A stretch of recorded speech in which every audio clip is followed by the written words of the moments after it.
How we doing today, guys? Sam here at Anglers with you, and we're all going to talk about soft crabs today. So soft crab is a fabulous bait for rockfish, white perch, and a bunch of other stuff that you're going to run into in the bay, as well as peeler crabs, which is basically a soft crab. It just hasn't completely molted its hard shell.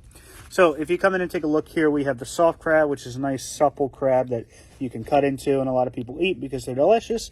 And then a peeler crab is going to be the same sort of deal. It's a hard shell, but when you peel this top shell off, you are going to reveal the soft crab underneath. So it still has the same smell that the fish like that you get with the soft crab. However, it just has this hard shell, which can be an advantage and a disadvantage because it's going to help you stay on the hook a little bit better sometimes with this hard shell. However, the soft crabs need a little bit of help sometimes. They still stay on the hook, but if you want to keep them on there for a little bit longer, there's a lot of other stuff you can do to help keep them on there.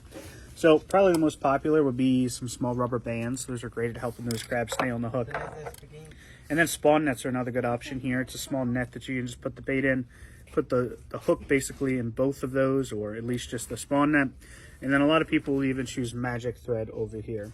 So before we get into cutting up these crabs, let's show you the rig. So really it's a fish finder rig, the same rig we would use for chunking for rockfish or live lining. It's the same rig we're going to use for the spot. So a couple things you're going to need for it is this is going to represent the main line that's coming off of the rod. You're going to need some snap swivels. Here's just a cheap Eagle Claw snap swivels. They'll do just fine for us. The other thing you're going to need is a fish finder slide. Right here we have one.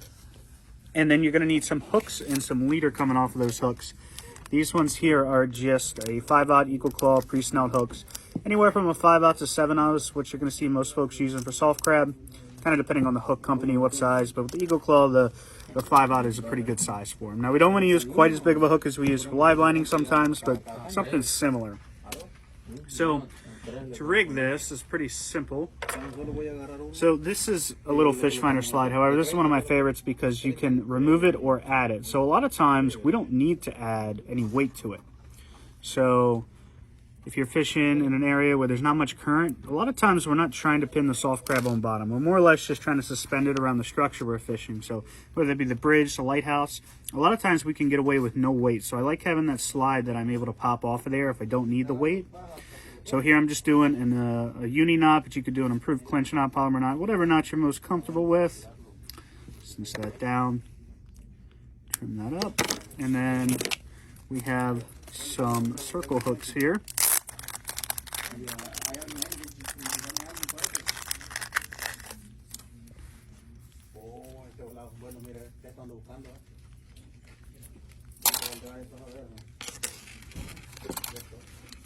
And just pop the snap swivel open here, clip our leader on, and we're all set. So if you do need to get a little bit of weight, a lot of times, one of the things I always recommend to people is this small little Eagle Claw kit that we sell here at the shop. It's got small bass sinkers, which I can just add a small one and kind of keep going up in weight as I need to, kind of depending upon how much current, stuff like that I need. So I just pop the snap open on my fish finder slide. And now I've got a little bit of weight here. So for those times though that you're trying to pin those on bottom, say you're fishing at the mouth of a river, whether that be the Magothy, Love Point area, the mouth of the Chester, and you want to set up and anchor up, I would get something a little bit heavier a lot of times to pin them on bottom. So anywhere from a 2.5 to 1.5 ounce, depending on the current. So there's your rig right there. Got your circle hook up here. Got a little slider going on. Then like I said, we can just pop this slider right off of here. Real simple. If we don't need the weight. So we continue to get stuck on these hooks. We're going to move over to the crabs now. So typically speaking, you can get it anywhere from 4 to 6 or even 7 baits out of a crab, kind of depending on its size. But these crabs that we have here, they're about 5.5 inches or so. We could probably get 6 or even 7 baits out of it. So when you go to do this, I usually will pull his claws off, and there's one bait. Now this is a rockfish bait. Now if we're doing perch, we could obviously get a lot more out of him. But go ahead, and this is where I usually like to cut him between the eyes, about halfway down his body. And now with this one, I could either do 2 or 3 out of here. Probably going to try and do 3.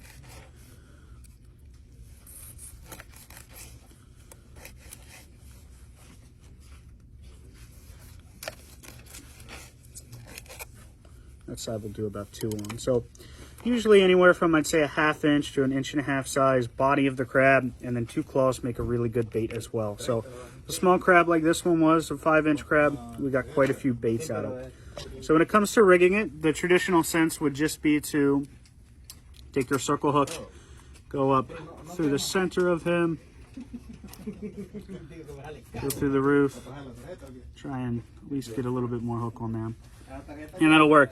But this is something that can be pulled off really easy, especially in the summer months when we have all the perch up around the bridges. A lot of times they'll come by and rip the bait off. So there's a lot of different baits out here, or a lot of tactics we can use to keep that on the hook better. So one of those would, of course, be the rubber bands, which are super simple. Probably my favorite method. Get yourself 2 or 3 of these little clear rubber bands. Now I can put them over the hook and then over the body of the crab itself. Another one. That's almost perfect. That bait will stay on there quite a while. You could even do a 3rd one right over him like that, and that bait is going to hold on there really, really nice for you. If you want to try something different, we have the, put him on there and get a spawn net. So these spawn nets are great. You get a lot of them to a pack. They come in a couple of different sizes, or you can get a whole roll of them, which is even nice too. Hopefully you guys can see that little net there pretty well, but I'll just put the bait in there, wrap up around here on all the corners, seal them off like that, and then make sure I get my hook in here, usually a couple of times, just to really make sure it is sealed on that net there. So pull that through. Might have went around too many times. There we go. And that'll stay on there really well for you too. And you can see it's not like a big thick net or anything. They definitely not going to deter the fish. They're not going to see that there. You can see that's on there really good. I'm going to have to cut that off of there. So the last kind of deal you can do on here would be the magic thread. So we sell this in a couple different ones. We have a white one over there that's a little bit more Elastec, and then this one here it'll work just fine for us, but it's not quite as sticky as the other one. So I get that on there like that. Then I will take this here, just start wrapping it around.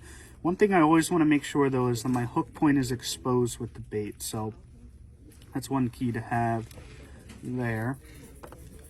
Wrap our thread around it some, come back over like this. Just really all over, just trying to make sure that our crab stays on for us. There we go. We could seal that off just like that, and the thread kind of just holds on there for you. And that bait, once again, on there really, really well for you guys. So moving over to the peeler crab, pretty similar. Here, probably gonna have to cut him off of there too. You can see they really hold those crabs on for you. So similar here with the peeler crab that we have. Move that little crab out of the way. Go ahead with this one. He's on the smaller side of things, so probably we'll get about 4 baits out of him. So I like to leave, you can peel off a lot of the undershell here if you want to. I like to leave that on there because it'll help stay on the hook for me here.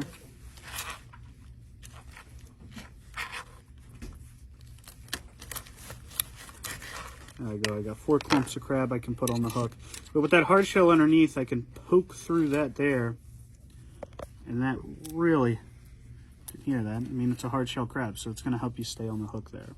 And that's a perfect bait for soft crab, or for rockfish. It doesn't have to be a soft crab. If you can't get a hold of them, they're nice. They're a little bit less messy, stuff like that. But if all you can get is some peeler crabs, they do a great job too. Same scent, same flavor, everything you want there, and they will work really well for you. Last thing to keep in mind with soft crabs is a lot of times you get them, they're going to be alive. As long as you keep them cool, they don't always live too well. They're incredibly fragile. So something to keep in mind is just because the crab dies in the bag on your way to fishing, stuff like that, that crab is still plenty good to use. So that kind of wraps it up on the old soft crab. So we thank you guys for stopping by. If you have any questions, please come in and see us. Thank you.